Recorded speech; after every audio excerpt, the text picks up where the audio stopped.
Bwana semaji, habari yako? Bana safi kabisa. Upo vizuri kaka? Namshukuru Mwenyezi Mungu niko sawa sawa. Tueleze walau kwa wachache maendeleo ya timu tangu mara ya mwisho watu wameiona kwenye mchezo wa ligi kuu ya NBC pale Zanzibar hadi leo. Ishaanza mazoezi na maandalizi kwa jumla kuelekea mchezo wa kombe la CRDB. Tulirejea tangu siku ya Jumatatu ya tarehe 2 ya mwezi huu wa 3 mara baada ya mchezo wetu wa ligi kuu ya NBC pale visiwani Zanzibar, na mara baada ya kurejea vijana wakapata mapumziko kidogo kwa siku chache, na baada hapo wakarejea tena katika uwanja wa mazoezi kwa ajili ya kuanza programu ya mazoezi na maandalizi kuelekea mechi zetu ambazo ziko hivi karibuni, tukianza na mechi ya kombe la shirikisho la kombe la CRDB. Mechi yetu iliyopita ya ligi kuu ya NBC imekuwa ni mechi yenye mafanikio makubwa, imekuwa ni mechi bora kwetu, ni mechi ambayo imeipa heshima kubwa Simba Sports Club na imetengeneza confidence ya hali ya juu kwa mashabiki, kwa wachezaji, kwa viongozi, na Simba mpya of course imezaliwa pale visiwani Zanzibar. Mara baada ya kumaliza kampeni yetu hiyo katika mechi yetu hiyo ya ligi kuu ya NBC, nguvu yetu kubwa hivi sasa tunajielekeza kwenye mechi yetu ya kombe la shirikisho ya benki ya CRDB, ambapo tunacheza siku ya tarehe 7 ya mwezi huu wa 3 saa 1:15 usiku dhidi ya timu ya B19 ama B19. Watajua wenyewe wanajitaje ni B19 ama B19. Ni timu ya madaraja la chini, lakini hatuichukuli kawaida, hatuichukuli poa. Tunamtazama kama mpinzani tishio, kwa sababu kwenye kombe hili la CRDB Simba tumeweka malengo makubwa ya kuchukua kombe hili. Ukiweka malengo ya kuchukua kombe husika, hautakiwi kumchukulia mpinzani yoyote kawaida. Kwa hiyo tumewekeza nguvu kubwa ya kwenda kucheza na B19 kuhakikisha kwamba tunamfunga na tunakwenda hatua inayofuata.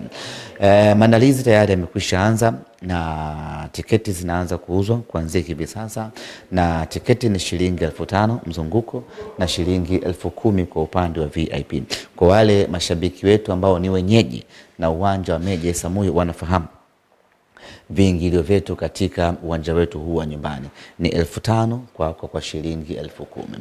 Lakini nichukue nafasi hii kuwaomba wanasimba hivi sasa ya kwamba bado tunajua tuna furaha kubwa ya mchezo uliopita ambao sisi tunaamini tumeshinda mchezo huo, lakini sasa furaha hiyo tuiache na tuelekeze nguvu kubwa katika mchezo wetu huu wa tarehe 7 dhidi ya B19.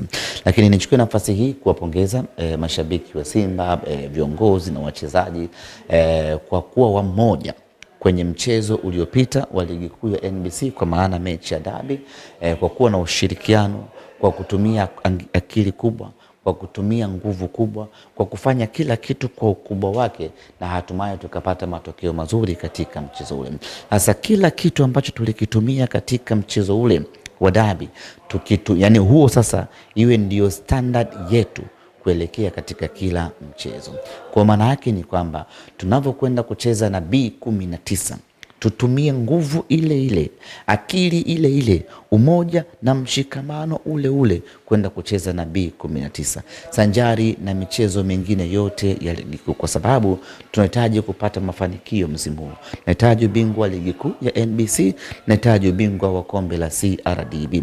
Ili kupata ubingwa katika mashindano yote hayo, unahitaji nguvu ambayo uliitumia katika mchezo wa mwisho wa ligi kuu, mchezo wa dabi wa ligi kuu. Kwa hiyo tuende kwenye mechi yetu dhidi ya B19 tukiwa full mkoko.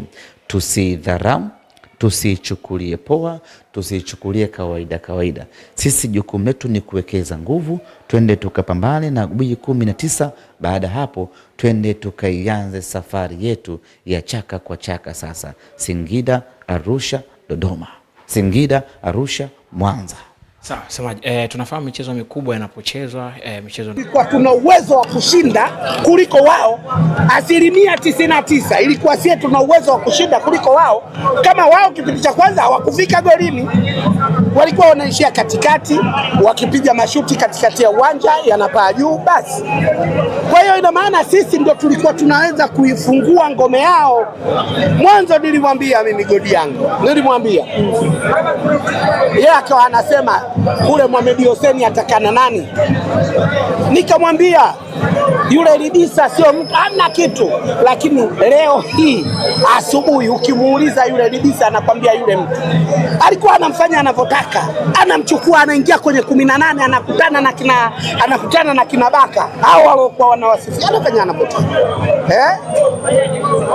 Aura alikuwa anakwenda anafanya anavyotaka. Kwa hiyo sisi sasa hivi tunathamini kikosi chetu na tunajua viongozi wamefanya usajili mzuri. Kwa hiyo tunajivunia wana Simba kwamba yule amepunyuka, lakini kupunyuka waka kwa msaada wa mwamuzi. Yale makosa hayawi upande wetu sisi. Yaani tuwe tumefunga goli la offside, mwamuzi akaweka kati, hiyo haiwi. Lakini kwa wenzetu hayo yanakuwa.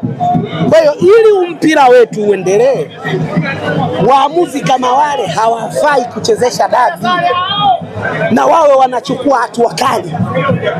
Hatua kali. Rais wa mpira alisema kabisa atakaye haribu dabi atampeleka mahakamani. Ilikuwa yule Lasmeni line 1 alitakiwa kupelekwa mahakamani akafunguliwa mashtaka. Karibu dabi.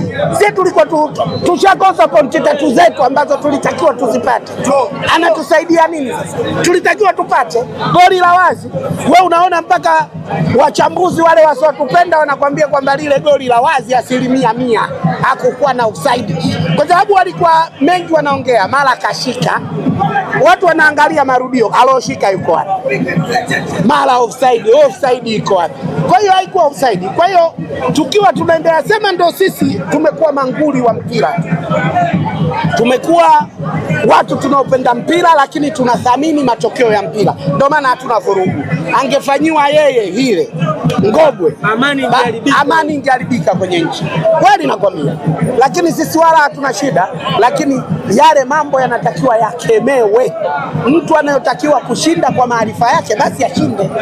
Ndio maana sisi tulikuwa tunadai Mwinchui kama mwamuzi, tunajua ni Ngobwe, ila akienda pale asimame kwenye haki. Tumepaswa kufungwa tufungwe, tumepaswa kushinda tushinde. Sasa tubebe sisi. Gharama ile Simba mliokuwa mnaitaka mmeipata sasa. Simba imerudi na uzuri wake mapitio ya wachezaji wapya waliokuja imekizi vigezo. Kwa sababu kila mchezaji kaingia kwenye sehemu ya mfumo. Kwa hiyo ina maana na hakika kwamba tutaendelea kufanya vizuri, na kila mshabiki wa Simba sasa hivi ataangalia Simba hii na atakuja uwanjani kuja kuiangalia Simba kwa sababu atapata burudani. Tofauti na ile iliyokuwa mwanzo tukilalamika wachezaji walikuwa wajitumi, lakini ujio wa wachezaji mpya wakina Clatous Chota Chama wamekuja kubadilisha mpira wa Simba na wameirudisha ile ndimu ya Simba ambayo ilikuwa inapigwa muda wote. Tunayosema Simba sio kuku, Simba nyakini. Hii ndio Simba hiyo. Simba ya biriani ndio hii. Unamwangalia Ngobwe dakika 20-25 kipindi cha kwanza chote amekaa amesikitika, yani amekaa ameshika chavu, ana uhakika wa maisha yake kama mbu. Anazaliwa leo siku 3 anafariki. Walikuwa hawana uhakika na maisha yao. Asante sana.